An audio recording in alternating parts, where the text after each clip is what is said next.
اس لیے جو میں نے آیت پڑھی تھی ثم یہیج فتراہ مصفرا، تھوڑے دنوں کے بعد یہ پودا جو کل کو کوپل تھی اب پودا ہوا، ہیجان اور جوان ہوا، کبھی دائیں کبھی بائیں، کبھی اس گلی کبھی اس گلی، کبھی یہ محلہ کبھی وہ محلہ، اپنی جوانی دکھا رہا ہے۔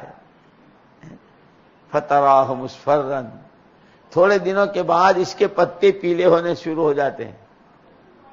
درخت کے پتے پیلے ہوتے ہیں نہیں؟ کیا آدمی کے بال سفید ہونے شروع ہو جاتے ہیں؟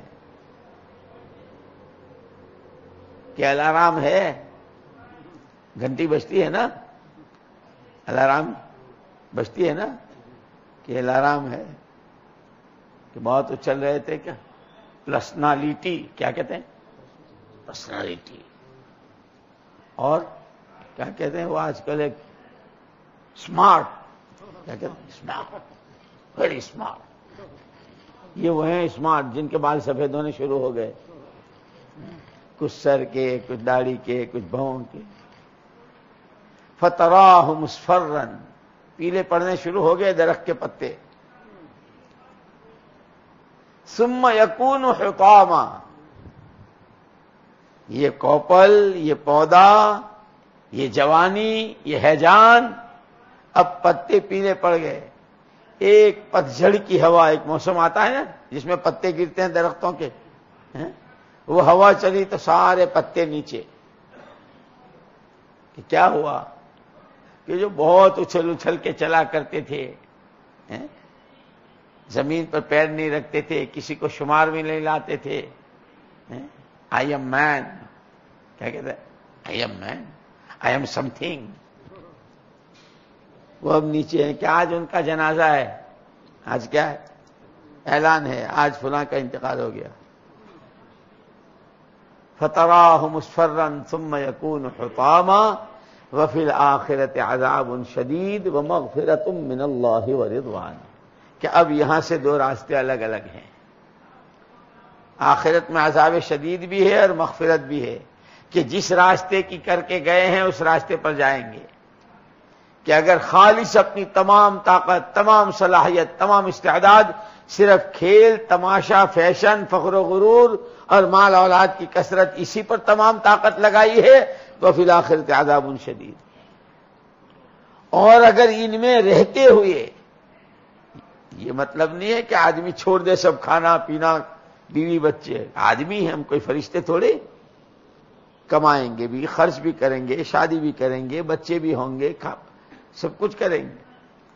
ان میں رہتے ہوئے آخرت کے 5 سوالوں کی اگر تیاری کی کہ بھئی 5 دن ملے ہیں، یہ ساری 5 دنوں کا کھیل ہے، اصل تو وہ ہیں 5 سوال، کہ کما بھی رہے ہیں، خرچ بھی کر رہے ہیں، شادی بھی کر رہے ہیں، بچے بھی ہیں، لیکن کہ بھائی ہر منٹ کا جواب دینا پڑے گا، یہ کہاں لگایا، یہ جوانی کیسی گزر رہی ہے، گھر میں کیا آ رہا ہے، گھر سے کیا جا رہا ہے، حلال کتنا آ رہا ہے، حرام کتنا آ رہا ہے۔ حلال اور حرام کی روزی کے بڑے بڑے اثرات ہوتے ہیں۔ اللہ اکبر۔ ایک عجیب واقعہ لکھا ہے کتابوں میں، ایک بیوہ عورت تھی، اس کے 2 بچے تھے، یتیم تھے۔ ماں اپنی بیچاری گھر میں محنت مزدوری کی، حلال کی کمائی سے اپنے بچوں کی پرورش کرتی تھی۔ یہ بچے نماز کے وقت مسجد میں جاتے، اب بچوں کو تو کوئی بھی کھیل چاہیے، تو یہ بچے جہاں مصلیوں کے جوتے اترتے تھے وہاں کھیلتے تھے، دونوں بھائی۔ اور ان کا کھیل کیا تھا؟ وہ جوتوں کی تقسیم کرتے تھے، یہ جنتی کا، یہ دوزخی کا، یہ جنتی کا، یہ دوزخی کا، جوتے ایسے تقسیم، یہ کھیلتے تھے۔ لوگوں کو بہت تعجب ہوا، ابھی یہ کس کے ہیں، یہ کوئی کھیل ہے؟ بھاگ جاؤ۔ تھوڑے بھاگ گئے، پھر نماز کھڑی ہوئی، پھر آئے، یہ جنتی کا، یہ دوزخی کا، یہ جنتی کا۔ ایک آدمی تھا مصلیوں میں، اس نے کہا کہ دیکھو بچے کی بات یہ ہے کہ اگر ضد پر آ جائے گا تو جتنا تم منع کرو گے اتنا یہ کرے گا، جتنا تم۔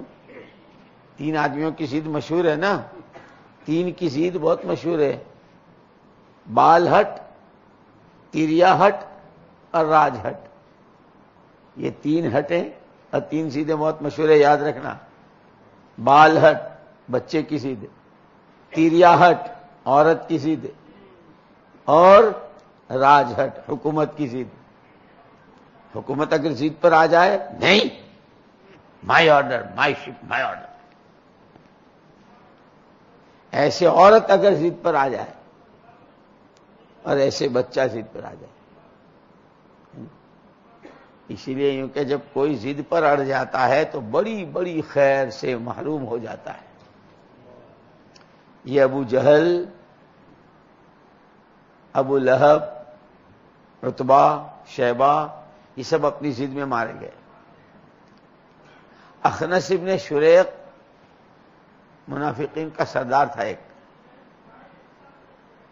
اخنس ابن شریق۔ یہ ابو جہل، ابو لہب وغیرہ حضور اکرم صلی اللہ علیہ وسلم کو جھٹلانا، آپ کے لیے، آپ کے خلاف اسکیمیں بنانا، جو مکے میں آوے ان کو روکنا، خبردار ان کی بات مت سننا، یہ ہو۔ لیکن حق جو ہے نا، حق، الحق یعلو ولا یعلا، حق بلند ہی ہو کے رہتا ہے، جھکتا نہیں ہے۔ حضور اکرم صلی اللہ علیہ وسلم جب قرآن پڑھتے تھے تو دل کھینچتے تھے، تو یہ ابو جہل، ابو سفیان اور یہ سب چپکے سے اندھیرے میں جاتے اور کسی دیوار کی آڑ میں کھڑے ہو کر رات بھر قرآن سنتے۔ جب اجالا ہو جاتا تو بھاگ آتے جلدی سے،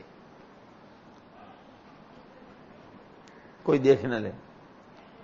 ایک دن راستے میں مل گیا اخنس ابن شریق، کہاں گئے تھے؟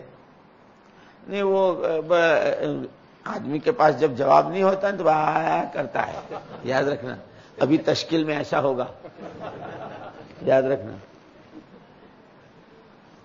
مدرسے میں آپ نے دیکھا ہوگا، بچے نے دیکھا کہ استاد کچھ لکھ رہے ہیں، دیکھ نہیں رہے ہیں، چپکے سے چلا گیا۔ اب جب آیا تو دیکھا، کہاں گیا تو وہ استاد سمجھ گیا کہ یہ کوئی جواب بنا رہا ہے۔ اور اگر کسی بچے کو پیشاب آ رہا تھا سچ مچ اور استاد مشغول تھے اور اس نے دیکھا کہ اب اگر کھڑا رہوں گا تو کپڑے خراب ہو جائیں گے، وہ جلدی چلا گیا۔ اب آیا، پوچھا کہاں گیا تھا؟ پیشاب کرنے گیا تھا، اس لیے کہ وہ حق ہے، اب وہ اس کو کھجانے کی ضرورت نہیں۔ 4 مہینے کے نام لکھوانے کے وقت آدمی جب کھجاتا ہے نا کہ وہ مول صاحب، وہ میں تو ارادہ ہے، میرا بھی ہے، یہ جو تھوک نگلتا ہے اور ادھر ادھر کی کرتا ہے نا، وہ سمجھتا ہے کچھ کر رہا ہے، اندر ہے نہیں۔ اس لیے ذرا چوکنے رہی، اب ایسا مت کریے۔ تو اخنس ابن شریق نے پوچھا کہ سچ سچ بتاؤ تم کہاں سے رہے ہو؟ بھائی کیا کریں، وہ روز اعلان ہوتا ہے بیان ہوگا، تو بیٹھ گئے تھے۔ 4 مہینے چلا گیا میں تو۔ اس نے کہا ابو جہل نے کہ بات یہ ہے کہ محمد صلی اللہ علیہ وسلم جب قرآن پڑھتے ہیں تو دل کھینچتا ہے، تو میں قرآن سننے گیا تھا، تو اس نے یوں کہا کہ تمہیں شرم نہیں آتی؟ دن بھر تو تم ان کی مخالفت کرتے ہو، جو مکے میں کسی راستے سے آتا ہے اس کو بھی کہتے ہو خبردار اس کی بات مت سننا، اور رات کو اندھیرے میں تم یہ کرتے ہو، تو اگر تمہاری پبلک کو پتا چلے گا تو پبلک تمہارے پر تھوکے گی نہیں؟ ارے ہاں یار، وہ کیا کریں، بس نہیں رہا گیا، اچھا آئندہ ایسا کچھ نہیں کریں گے، بہت قسمیں کھائی۔ لیکن قرآن اپنے میں کشش رکھتا ہے، قرآن اپنے میں کشش رکھتا ہے۔ اللہ ہمیں قرآن سے مناسبت نصیب فرما دے۔ دوسرے دن پھر یہ واقعہ پیش آیا، پھر اس نے کہا کہ تم نے کل تو منع کیا تھا کہ اب نہیں جاؤں گا۔ ارے بھائی کیا کریں، 3 مرتبہ اس نے ان کو پکڑا،